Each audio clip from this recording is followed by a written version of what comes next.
Magandang araw kaibigan! Tuloy po kayo sa Felicidad's Channel.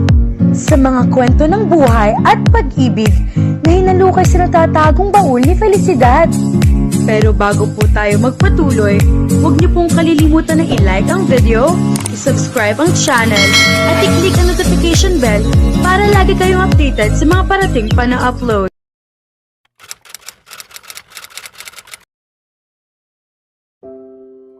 Diyos ko naman, Lucas. Iniwan niya ako rito sa kung saan mang lugar na ito. Ibinaba niya ako at maingat na dinala sa mismong pwestong ito, saka umalis at sinabing si Maya na ang bahala sa susunod. Ngunit mahigit 10 minuto na akong nakatayo rito at wala pa ring ibang tao. Kung hindi lang niya ako pinagbantaang huwag aalisin ang piring kung nais kong makita si Maya, kanina pa sana ito tinanggal ko. Abala ako sa pag-iisip nang marinig ko ang mahinang tunog ng mga hakbang. Tila tiktak ng takong sa sahig. Maligayang kaarawan, Xavier. Kahit tulog ako, makikilala ko ang tinig na iyon. Si Maya. Agad kong hinawakan ang buhol ng piring, ngunit napahinto ako nang maalala ang bilin ni Lucas. Huwag itong alisin hanggat hindi sinasabi ni Maya. Napasimangot ako at ibinalik ang kamay sa aking bulsa. Huwag ka nang magtampo. Maaari mo nang alisin ang piring. Sa sandaling matapos niyang magsalita, dali-dali kong tinanggal ang piring. Saglit akong nasilaw at kinailangan kong masanay ang aking mga mata sa liwanag. Tumingin ako sa paligid. Pamilyar ang lugar ngunit hindi ko agad matukoy kung saan ito. Napakaganda ng pagkakaayos. Ang ilaw ay sapat at ang halimuyak ng sariwang bulaklak ay bumabalot sa paligid. Lahat ay perpekto ayon sa aking gusto. Ngunit ang tunay na nakakuha ng aking pansin ay ang napakagandang nilalang na nakatayo sa aking harapan. Diyos ko! Kung maaari lamang, tila mababasag ang aking dibdib sa lakas ng tibok ng aking puso. Pakiramdam ko'y hindi na normal ang aking presyon. Ang kanyang kasuotan, ang mababang hiwa sa dibdib at ang mataas na hati sa gilid, ay sapat upang guluhin ang aking isipan. Huminga ako ng malalim upang pakalmahin ang aking sarili. Hindi ko maiwasang pagmasdan siya. Nanlaki ang mga mata ni Xavier sa kanyang anyo. Noon pa man ay alam niyang napakaganda ni Maya, ngunit ngayon, higit pa roon, siya'y kaakit-akit, mapang-akit, at kahanga-hanga sa bawat kahulugan ng salita. Halos mawalan siya ng kontrol. Ngunit hindi niya alam na ang mga salitang lalabas sa kanyang bibig ay may kapangyarihang patigilin ang kanyang puso. Dahan-dahang bumaba si Maya sa hagdan habang nakatingin sa kanya at nagsimulang magsalita. Sa paglaglag ko mula sa gilid ng mundo, sa puso mo ako muling natagpuan na wala ang puot. Luha ng karagatan sabay nating nilagpasan. Pag-asa ng tiwala ay muling namukadkad. Mga buhol ng ugnayan ating nalagpasan. Buhay ko'y sa iyo na napagdugtong. Mga salita ng pag-ibig aking natutunan. Ngiti mo'y tila biyayang walang kapantay. Damdamin ng pag-ibig, di kayang itago. Katotohanan ng puso ay hindi pala isipan. Mga takot ay hinugasan ng unos. Perlas ng pag-ibig ay muling natagpuan. Pangako ng singsing, buong pusong inialay. Pag-ibig na walang hanggan ay bihira. Wala na akong ibang masasabi pa. Ang tibok ng puso ko'y nasa iyo na. Ang kaluluwa ko'y humihinga para sa iyo. Ang haplos mo'y nagpapadalisay sa akin. Ikaw ang lunas ng aking puso. Mahal kita. Hindi maipaliwanag ang sandaling iyon. Bawat salita ay mailiwanag sa kanyang mga mata at ang kanyang tinig ay lalong nagpaganda sa kanyang ngiti. Lumapit siya at hinawakan ang mga kamay ni Xavier. Gulat ka. At ako naman ay kinakabahan, sabi niya. Magkaiba tayo, Xavier. Para sa mundo, ikaw ay matigas, mapagmataas at walang pakundangan. Ngunit para sa akin, nagbago ka. Pinatunayan mong kayang paamuhin ng kabaitan ang kayabangan. Huminga siya ng malalim. Hindi maganda ang simula natin, ngunit napakarami nating alaala. Nakita ko ang lahat sa'yo. Ang galit, lakas, kahinaan, pag-aalaga, at respeto mo. Bahagya siyang ngumiti. Sinasabi nilang maganda ang mga babae, ngunit naniniwala akong maganda rin ang mga lalaki. Maganda ka, Xavier. Ang iyong mga mata, puso at kaluluwa. Bahagya siyang kinabahan at pinunasan ang kanyang mga kamay. Ito ang unang beses kong gawin ito, kaya huwag mo sana akong pagtawanan. Lumuhod siya sa harap ni Xavier. Ano ang ginagawa mo, Maya? Tumayo ka, agad niyang sabi. Hindi. Hayaan mo ako, sagot niya. Tanga ka man kung minsan, Xavier Adams, ngunit ikaw ang pinakamagandang bagay na nangyari sa akin. Ngumiti siya ng bahagya. Mahal kita. At hindi lang hanggang kamatayan. Kahit lampas pa roon. Kaya. Nais mo bang makasama ako habang buhay? Saglit siyang napatawa. Gusto mo bang makita ang mukha ko araw-araw? At maging kaisa-isang kasama ko sa pagkain ng tsokolete? Napangiti si Xavier. Oo, 100 beses. Gagawin ko ang lahat para makasama ka, sagot niya, habang tumutulo ang luha sa kanyang mga mata. Isinuot ni Maya ang singsing sa kanyang daliri. Hinila siya ni Xavier at niyakap ng mahigpit. Saglit na tumigil ang mundo para sa kanila. Maya. Mahina niyang sabi. Sabihin mo sa akin na hindi ito panaginip. Ngumiti siya. Hindi ito panaginip. At kung panaginip man, hindi tayo gigising. Muli siyang niyakap ni Xavier. Mahal kita, sabi niya. Mahal din kita, tugon ni Maya. Lumipas ang sandali at bumalik sila sa katotohanan. Pagkatapos, dinala siya ni Maya sa isa pang lugar. Napanganga siya. Ang bahay ng kanyang mga magulang. Eksaktong pareho ang dekorasyon. Ang kulay, ang mga laruan, maging ang maliit na giraffe. Maya. Mahina niyang tawag. Ipinaliwanag niya ang lahat. Ang dahilan kung bakit siya dinala roon. Ngunit sa halip na magalit, ngumiti si Xavier at niyakap siya. Tama ka. Kailangan ko ito, sabi niya. Nagputol sila ng cake, kumain at nagbahagi ng mga alaala. Pagsapit ng gabi, bumalik sila sa mansyon. Pagbaba ni Maya, nakasuot siya ng maikling itim na damit, mas lalo siyang naging kahanga-hanga. Hinila siya ni Xavier. Hindi mo ba naiisip na masyado mo akong pinahihirapan? Ano ang ibig mong sabihin? Tanong niya. Ngumiti si Xavier.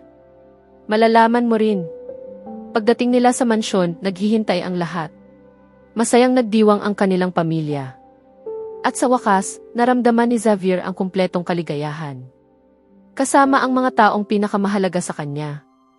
Napakaganda, Maya. Kahanga-hanga ang napili mo. Napakagandang singsing. Perpektong kombinasyon ng elegante at maselang disenyo, sabi ni Daisy habang tinitingnan ang singsing ni Xavier. Oo nga. Mahusay talaga ang kanyang panlasa, sabi ni Xavier habang bahagyang itinataas ang kwelyo ng kanyang damit. Ayan, iyan ang tinatawag na labis na kumpiyansa sa sarili, natatawang sabi ni Lucas, at sabay-sabay kaming natawa. Maliban kay Xavier na halatang nainis. Maari na kayong pumasok, sabi ni Liam sa kausap niya sa telepono. Maya-maya ay may isang lalaki ang pumasok, may dalang bag, iniabot niya iyon kay Liam at agad ding umalis. Alam ko kasi na mahilig ka sa mga mamahalin at dekalidad na bagay, kaya ito ang naisip kong ibigay sa'yo, sabi ni Liam. Binuksan ni Xavier ang bag at tumambad sa kanya ang napakagandang koleksyon ng mga mamahaling relo. Halos 15 lahat. Agad niyang niyakap si Liam. Sa totoo lang, dapat sasabihin kong sobra ito, o hindi ko ito matatanggap.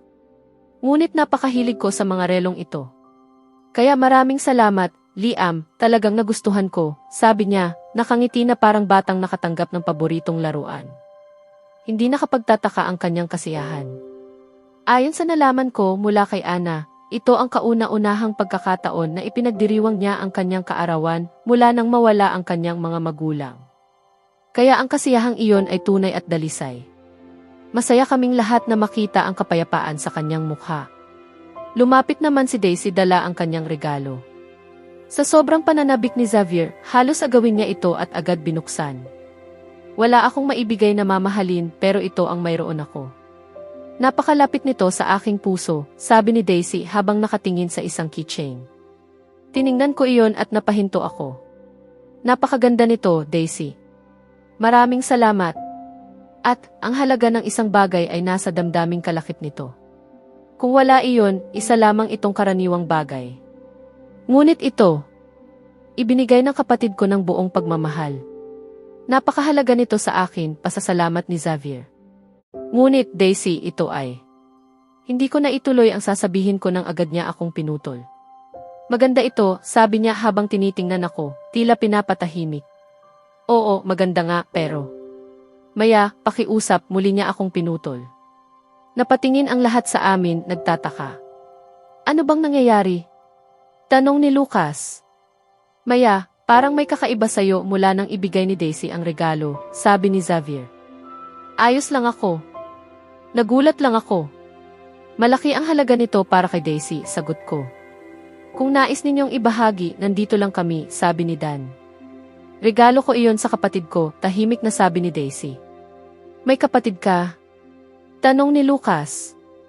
Mayroon siya noon, sagot ko. Ano ang ibig mong sabihin? Tanong ni Liam. Napahinto si Daisy. Nangyari ito noong nasa 2 taon siya sa universidad. Nakatanggap siya ng balita na namatay ang kanyang ama sa isang aksidente. Sa kabila ng pagkabigla, nagawa niyang magpakatatag. Ngunit hindi kinaya ng kanyang ina ang pagkawala ng asawa at pumanaw rin makalipas ang 2 araw. Naiwan sina Daisy at ang kanyang kuya. Kalaunan, naligaw ng landas ang kanyang kapatid at nalulong sa bisyo. Lumala ito hanggang sa maospital siya matapos mahuli sa pagmamaneho ng nasa impluwensya ng droga. Nalalapit na noon ang kanyang kaarawan. Binili ni Daisy ang keychain na ito para sa kanya. Ngunit 5 araw bago ang kaarawan, pumanaw siya dahil sa labis na dosis. Hindi ko na malayang umiiyak na pala ako. Niyakap ako ni Xavier at pinunasan ang aking luha. Ramdam ko ang sakit ni Daisy. Sapagkat malapit siya sa akin.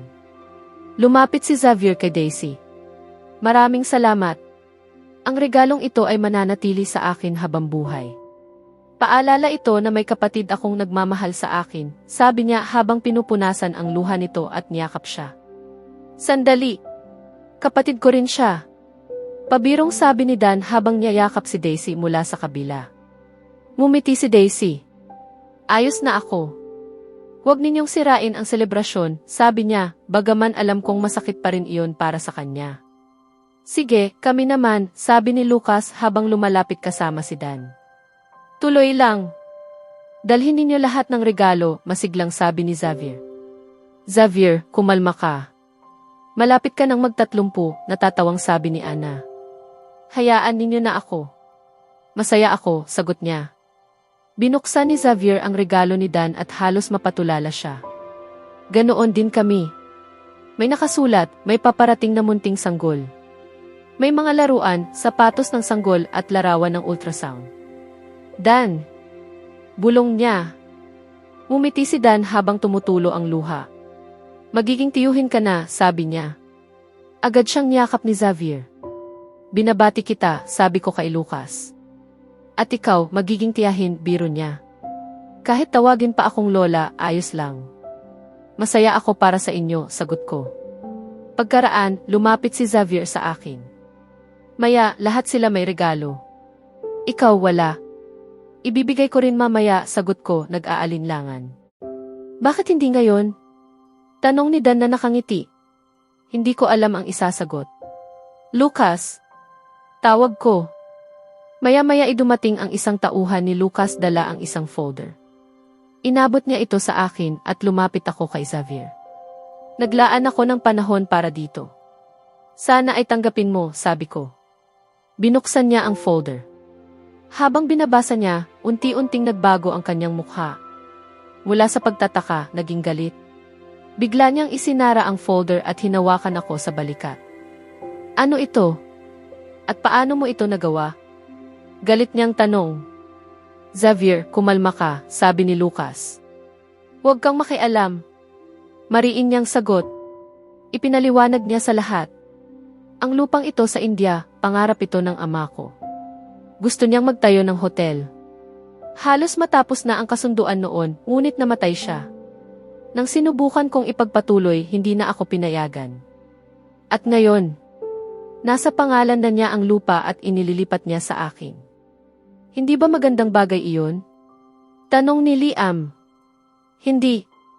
Napakamahal nito. Alam kong hindi niya ito kayang bilhin ng basta-basta, sagot ni Xavier. Tumingin siya sa akin. Saan mo nakuha ang pera? Tinubos ko. Amit ang sarili kong pera, nauutal kong sagot. Hindi iyon sapat, sabi niya. Nanahimik ako. Maya, hinihintay ko ang sagot mo.